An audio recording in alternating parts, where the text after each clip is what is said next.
ذرا توجہ کریے گا، وہ مذہب اسلام جو سب کو ایک رسی میں پیرونے آیا تھا، ایک ایسا مقام آیا کہ اس مذہب نے بھی ایک لکیر کھینچی اور کسی بنیاد پر انسان کو کسی انسان پر فوقیت کا اعلان کر دیا۔ اللہ اللہ، یہ بات ذہن نشین کر لیجئے گا، گورے اور کالے ہونے کی بنیاد پر کوئی فرق نہیں ہے، عربی اور عجمی ہونے کی بنیاد پر کوئی فرق نہیں ہے، اونچ اور نیچ کی بنیاد پر کوئی فرق نہیں ہے، تو کس بنیاد پر فرق ہے؟ تو اللہ کا قرآن فرماتا ہے قُلْ هَلْ يَسْتَوِي الَّذِينَ يَعْلَمُونَ وَالَّذِينَ لَا يَعْلَمُونَ۔ محبوب آپ فرمائیں، چونکہ آپ کی وجہ سے محمود و ایاز کے فرق کو مٹایا گیا، آپ کی وجہ سے جو ایک گورے اور کالے کے فرق کو ختم کر دیا گیا، آپ کی وجہ سے برادریوں کی اونچ اور نیچ کے تصورات باطل کو قدموں تلے رون دیا گیا، آپ کی وجہ سے عرب و عجم کے وہ اونچ اور نیچ کے تصورات و تخیلات کو باطل قرار دیا گیا۔ محبوب آپ فرما دیں قُلْ هَلْ يَسْتَوِي الَّذِينَ يَعْلَمُونَ وَالَّذِينَ لَا يَعْلَمُونَ۔ پڑھے لکھے اور بغیر پڑھے برابر نہیں ہو سکتے، علم والے اور بغیر علم والے دونوں برابر نہیں ہو سکتے، ایجوکیشن والے اور غیر ایجوکیشن والے دونوں برابر نہیں ہو سکتے۔ اللہ اللہ، توجہ کریے گا، یہ علم کی شان ہے، جو علم والے ہیں ان کا مرتبہ بڑا بلند ہے، جو علم والے ہیں ان کی شان بڑی اونچی ہے، جو علم والے ہیں ان کے مراتب بڑے بلند ہیں۔ دوسرے مقام پر قرآن فرماتا ہے لا یستوی اصحاب الناری و اصحاب الجنہ، پہلے مقام پر کہلوایا جا رہا ہے۔ محبوب آپ فرما دیں پڑھے لکھے اور بغیر پڑھے دونوں برابر نہیں ہو سکتے، دوسرے مقام پر کہلوایا جا رہا ہے۔ محبوب آپ فرما دیں لا یستوی اصحاب الناری و اصحاب الجنہ، محبوب آپ فرما دیں جہنم والے اور جنت والے دونوں برابر نہیں ہو سکتے۔ اللہ اللہ، پہلے مقام پر کہلوایا جا رہا ہے جو علم والے ہیں اور بغیر علم والے ہیں وہ دونوں برابر نہیں ہو سکتے، دوسرے مقام پر کہلوایا جا رہا ہے جو جنت والے ہیں اور جہنم والے ہیں وہ دونوں برابر نہیں ہو سکتے۔ گویا کہ جب علم والے اور بغیر علم والے دونوں برابر نہیں ہو سکتے، جہنم والے اور جنت والے دونوں۔ نعرہ رسالت، نعرہ حیدری، مولانا خلیل احمد صاحب قبلہ، مولانا محمد عادل صاحب قبلہ، علماء اہل سنت، نعرہ تکبیر، نعرہ رسالت، ماشاءاللہ۔ اللہ اللہ، توجہ کریے گا، گویا کہ جب علم والے اور بغیر علم والے دونوں برابر نہیں ہو سکتے، جہنم والے اور جنت والے دونوں برابر نہیں ہو سکتے، تو قرآن کی تفسیر سے پتہ چلتا ہے، قرآن سے پتہ چلتا ہے علم کا جو راستہ ہے وہ جنت کی طرف جاتا ہے، اور علم کے بغیر جو راستہ جاتا ہے وہ جہنم کی طرف لے کر کے جاتا ہے۔ یہ علم کی شان ہے، یہ علم کا مقام ہے، یہ علم کی پہچان ہے۔ مدینے والے مصطفیٰ ارشاد فرماتے ہیں جو علم کی تلاش میں نکلتا ہے جنت اس کی تلاش میں نکلتی ہے، جو علم کو تلاش کرتا ہے جنت اسے تلاش کرتی ہے۔ سبحان اللہ، نعرہ تکبیر، نعرہ رسالت، نعرہ حیدری، نعرہ غوثیت، مسلک اعلی حضرت، فیضان اعلی حضرت، زندہ باد زندہ باد، ماشاءاللہ ماشاءاللہ۔ آپ کہیں گے علم کا جو راستہ ہے وہ جنت کی طرف کیسے لے کر کے جاتا ہے، اور جو علم کے بغیر راستہ جاتا ہے وہ جہنم کی طرف کیسے لے کر کے جاتا ہے؟ آگے سے پیچھے تک توجہ کریے گا، ایک چھوٹی سی مثال میں دینے لگا ہوں، چھوٹی سی مثال آپ کے سامنے پیش کرتا ہوں۔ اگر آپ کے پاس میں علم ہوگا تو آپ قرآن کریم کی آیت کو صحیح طور پہ سمجھ سکتے ہیں، اگر آپ کے پاس میں علم ہوگا تو آپ حدیث مبارکہ کو صحیح طور پہ سمجھ سکتے ہیں، اور جب آپ کے پاس میں علم ہی نہیں ہوگا تو آپ کسی کے بھی دھوکے میں آ سکتے ہیں۔ جیسے کہ آج سوشل میڈیا پر، یوٹیوب پر لوگ جو ہے نا اپنے دکان کھول کر کے بیٹھے ہیں۔ اللہ اللہ، تقریر مقررین اور اسکالرز کا یوٹیوب پہ آج ایسا لگتا ہے جیسے کہ ایک سیلاب آیا ہوا ہے، اور جس کی جتنی چرب زبانی ہے لوگ اس سے اتنا ہی متاثر ہو رہے ہیں، کوئی کسی کے آنسو سے متاثر ہو رہا ہے، کوئی کسی کی فکر سے متاثر ہو رہا ہے۔ وجہ کیا ہے؟ علم نہیں ہے ہمارے پاس۔ یہ بات یاد رکھنا لوگوں، آج میری قوم نے کالج جا کر کے سائنس اور جغرافی کو تو حاصل کیا، لیکن مصطفیٰ پر نازل ہونے والے قرآن کے علوم کو نہیں سیکھا، مصطفیٰ کی زبان سے نکلنے والی حدیث کے علوم کو نہیں سیکھا۔ اللہ اللہ۔ اور یہ بھی بات یاد رکھیے گا، آج دنیا ہمیں کالج جانے سے نہیں روک رہی ہے، آج دنیا ہمیں یونیورسٹی جانے سے نہیں روک رہی ہے، آج دنیا ہمیں سائنس و جغرافی پڑھنے سے نہیں روک رہی ہے۔ وجہ کیا ہے؟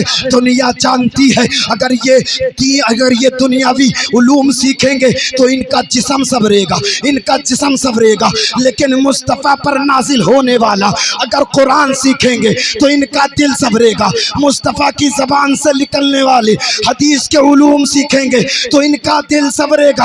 اور لوگوں یاد رکھنا، اگر دنیا کے علوم حاصل کر کے ہمارا جسم سنور گیا تو اس جسم کو مٹی کھا سکتی ہے، لیکن قرآن کے علوم ہم سیکھیں گے، حدیث کے علوم ہم سیکھیں گے تو ہمارا دل روشن و منور ہوتا ہوا نظر آئے گا، اور ہماری نسلیں آباد ہوتی ہوئی نظر آئیں گی۔ اللہ اللہ۔ اس لیے قرآن کا علم سیکھیے، مصطفیٰ کی حدیث کا علم سیکھیے۔ اللہ اللہ۔ آپ کو یاد ہونا چاہیے میرے مصطفیٰ کریم صلی اللہ علیہ وسلم جس زمانے میں تشریف لائے وہ دور جاہلیت کا تھا۔ عرب کے لوگ اقلیم، کلام و سخن کے تاجدار اور فصاحت و بلاغت کے شہسوار سمجھے جاتے تھے۔ اللہ کریم نے مصطفیٰ کریم صلی اللہ علیہ وسلم کو ایسی کامل و اکمل کتاب عطا فرمائی جس میں ہر زمانے کے لیے، ہر قوم کے لیے نسخہ شفا ہے۔ سبحان اللہ، نسخہ شفا ہے۔ اللہ اللہ۔ قرآن کریم کو مصطفیٰ کریم صلی اللہ علیہ وسلم نے جب لوگوں کے سامنے پڑھا تو فصاحت و بلاغت کے تاجداروں کی گردنیں جھک گئی، زبانیں گونگی ہو گئی۔ اعلیٰ حضرت اسی کی منظر کشی کرتے ہیں، تیرے آگے یوں ہے دبے لچے فصحاء عرب کے بڑے بڑے۔ اعلیٰ حضرت کی شاعری اگر سمجھتے ہیں تو بولیں ذرا سبحان اللہ۔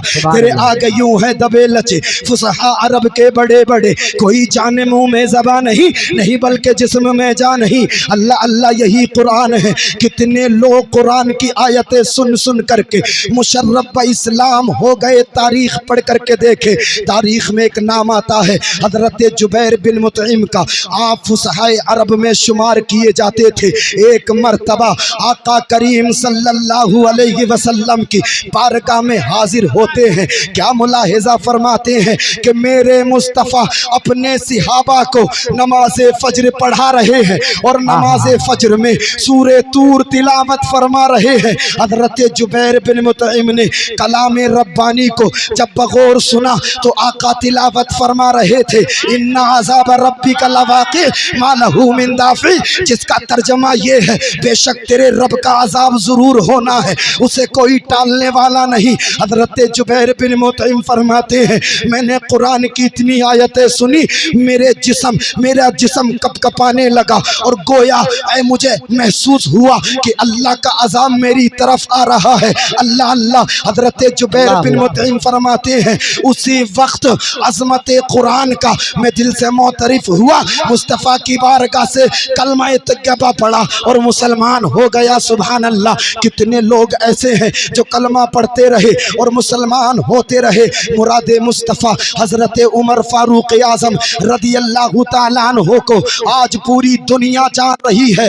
ایک وقت میں حضرت عمر فاروق اعظم رضی اللہ تعالیٰ عنہ اسلام اور پیغمبر اسلام کے بڑے سخت دشمن تھے۔ ایک مرتبہ تلوار لی اور گھر سے ارادہ کیا آج محمد کو مٹایا جائے گا، محمد کے مشن کو مٹایا جائے گا، آج محمد کے مشن کو مٹایا جائے گا، محمد کے لائے ہوئے قرآن کو مٹایا جائے گا۔ اللہ اللہ۔ گھر سے چلے، تلوار نکالی، لیکن آج مشیت الہی کو کچھ اور ہی منظور تھا۔ راستے میں پہنچے، سورہ حامیم کی چند آیتیں سنی، دل کی دنیا بدل گئی۔ جو دل میں کفر تھا وہ چھٹ گیا، جو دل میں کفر تھا وہ نکل گیا، دل پاک و صاف ہو گیا، دل روشن و منور ہو گیا۔ مصطفیٰ کی بارگاہ میں تلوار کو رکھ کر کر کے عرض کرتے ہیں یا رسول اللہ یہ تلوار وہ ہے جو آپ کے قتل کے ارادے سے اٹھائی تھی، یا رسول اللہ یہ تلوار آپ کے قدموں پر قربان، عمر کی جان آپ کے قدموں پر قربان، مصطفیٰ ہاتھ بڑھائیے، کلمہ پڑھائیے، مجھے بھی مسلمان کر لیجئے۔